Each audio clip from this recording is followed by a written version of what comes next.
dengan alamat pemilu2024.kpu.go.id yang beralamat server di Xinjiang, Taobao, China itu. Ini yang beroperasi, itu bukan Sirekap. Silahkan cek di Sirekap, itu namanya alamatnya di sirekapweb.kpu.go.id. Itu tidak berfungsi dan itulah yang beralamat di Singapura. Masuknya suara itu diatur. Sudah masuk tapi belum masuk ke rekap. Kenapa? Dia mempertahankan yang 02 tinggi dulu, dimasukkan dulu. Lalu yang 01 atau 03 ini ditahan dulu. Angka 1 TPS itu bisa menambahkan angka pada 02 136.180. Maka kemudian sebenarnya saya meminta kepada KPU 54 juta itu tolong ini divalidasi dan diverifikasi. Ini ada bermasalah. Masalahnya adalah satu, usia di bawah 17 tahun. Itu ada 16 tahun, ada 14 tahun, ada 4 tahun, ada 0 tahun. Nah, lalu kemudian orang usianya di atas 100 tahun, tapi ada sampai 1030 tahun. Iya. Kemudian ganda banyak sekali, kemudian RT RW-nya 0. Nah, RT RW-nya 0 itu saya menengerai dan saya mendapatkan data dari analisa saya itu adalah penggelembungan di daerah di mana RT RW-nya 0. Jadi misalnya simpel gini, penduduknya itu sekian, lalu DPT-nya itu 120% dari jumlah penduduk. Nah, jadi pastikan ada itu. Nah, itulah yang saya sampaikan kepada KPU, tolong ini divalidasi dan diverifikasi. Dari 54 juta itu yang benar berapa, yang tidak benar berapa.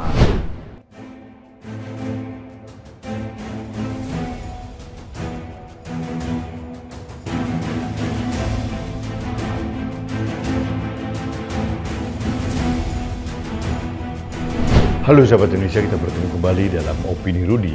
Sahabat Indonesia, tadi malam saya menyimak wawancara yang dilakukan di kanal YouTube Abraham Samad Speak Up. Ini hostnya adalah mantan Ketua KPK Abraham Samad. Yang diwawancarai adalah ahli IT yang bernama Muhammad Agus Maksum. Saya menyimak detail wawancara Mas Abraham Samad. Yang terjadi, saya langsung terenyuh. Langsung bergetar nurani saya. Karena kalau benar apa yang dikatakan Agus Maksum ini KPU Bawaslu ini benar-benar melakukan penipuan besar-besaran kepada rakyat Indonesia. KPU Bawaslu telah mencederai demokrasi di Indonesia. Apa pasalnya? Karena menurut Agus Maksum ada sekitar 54 juta DPT siluman itu yang tidak jelas TPS-nya mana. Dan yang kedua, ada framing semua angka yang keluar dari Sirekap punyanya KPU itu sudah disetting dan disesuaikan dengan quick count. Betapa jahatnya kalau ini benar-benar terjadi. Kalau kita melihat rekam jejak Agus Maksum, saya tidak meragukan. Dia pernah menjadi ahli IT pasangan Prabowo Sandi tahun 2019 yang lalu. Artinya kepakarannya sangat diakui dan teruji. Nah, Agus Maksum juga mengatakan sudah berkirim surat pada KPU untuk melakukan audit dan minta untuk validasi 50 juta DPT ini di mana letaknya. Yang membuat saya lebih miris lagi, konon bahwa servernya itu ada di Cina, milik Alibaba Group. Dan konon menurut Agus Maksum yang dipakai oleh KPU, yang digunakan dalam namanya Sirekap yang sekarang yang diketahui publik, yang dipublikasi ke ruang publik ini adalah data dari Situng 2019. Situng itu adalah sistem informasi menghitung. Itu Sirekap untuk Pilpres tahun 2019. Kalau ini terjadi kan kejahatan pidana yang luar biasa. Kejahatan pemilu yang luar biasa. Dan apa peran KPU, apa peran Bawaslu? Apakah ini hanya murni dilakukan oleh KPU atau Bawaslu, atau atau ada intruder, penyusup, atau ada intervensi dari kekuasaan. Ini yang harus ditelisik, dan akhirnya saya begitu mafhum mengapa rakyat Indonesia saat ini bergerak menilai bahwa terjadi kecurangan pemilu secara terstruktur, sistematif, dan masif. KPU harus bertanggung jawab. Pertanyaannya, siapa yang harus mengganti KPU atau menegur, mempidanakan KPU? Harusnya aparat penegak hukum. Dalam hal ini adalah Polri. Pertanyaannya sekarang, Polri berani atau tidak? Polri masih tegak lurus untuk menegakkan hukum atau tidak? Ini pertanyaan publik. Katanya Agus Maksum sudah melaporkan ini ke Polri tapi tidak diproses. Ini yang menjadi pertanyaan yang sangat-sangat serius. Penipuan suara otomatis nanti ujungnya adalah kita ditipu dengan dihadirkan presiden dan wakil presiden palsu, hasil kecurangan. Ini benar-benar merusak secara sistemik demokrasi yang sudah kita bangun selama ini. Ini masih tuduhan dan harus dibuktikan, dan KPU, Bawaslu harus bersuara. Berani nggak mereka ini mengcounter narasi atau opini yang dibangun oleh ahli IT seperti Agus Maksum, seperti Roy Suryo dan kawan-kawan. Mereka lupa bahwa tidak ada kejahatan yang sempurna. No perfect crime, itu yang terjadi. Sehebat apapun mereka merencanakan kejahatan, pasti ada lubang-lubang dan pasti ditemukan celahnya. Dan yang telah menemukan celahnya salah satunya adalah Dr. Roy Suryo dan Agus Maksum.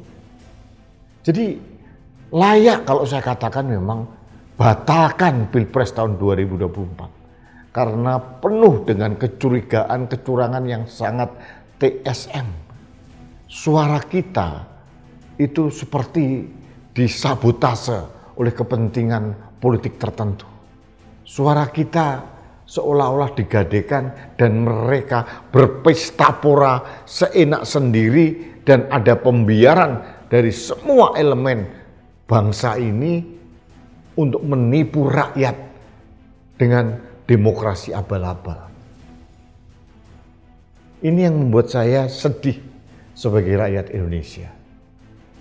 Kalau kita ingat perjuangan teman-teman mahasiswa reformasi tahun 98, ini kan sedang bergerak sudah 26 tahun. Hasilnya ternyata diremukkan atau dinafikan atau dinihilkan oleh kerakusan kekuasaan dengan menggunakan KPU dan Bawaslu.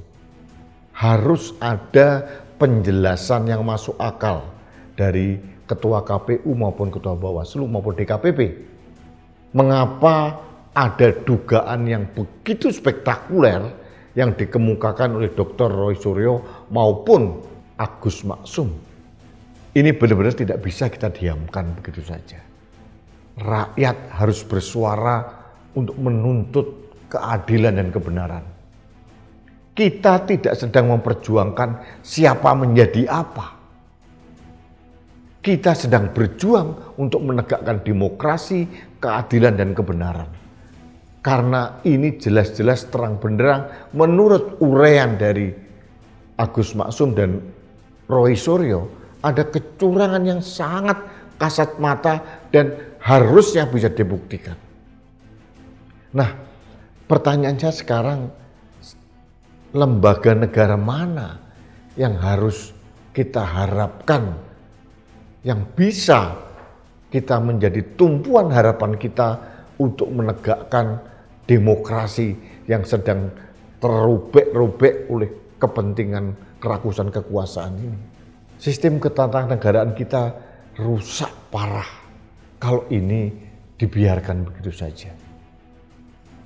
Kalau saya menjadi Kapolri, Jenderal Polisi Listio Sigit Prabowo, saatnya lah Pak Listio Sigit ini menorehkan sejarah untuk menyelamatkan demokrasi. Bukan menyelamatkan siapapun, tapi menyelamatkan kebenaran dan menyelamatkan Indonesia dari kecurangan-kecurangan yang ada. Ini seharusnya momentum yang terbaik yang bisa dipakai oleh Kapolri untuk menunjukkan netralitasnya, untuk menunjukkan bahwa hukum itu adalah panglima. Tidak bisa hukum dikooptasi oleh kepentingan kekuasaan. Harusnya itu yang terjadi. Dan kalau Kapolri melakukan hal itu, ada presiden sebelumnya.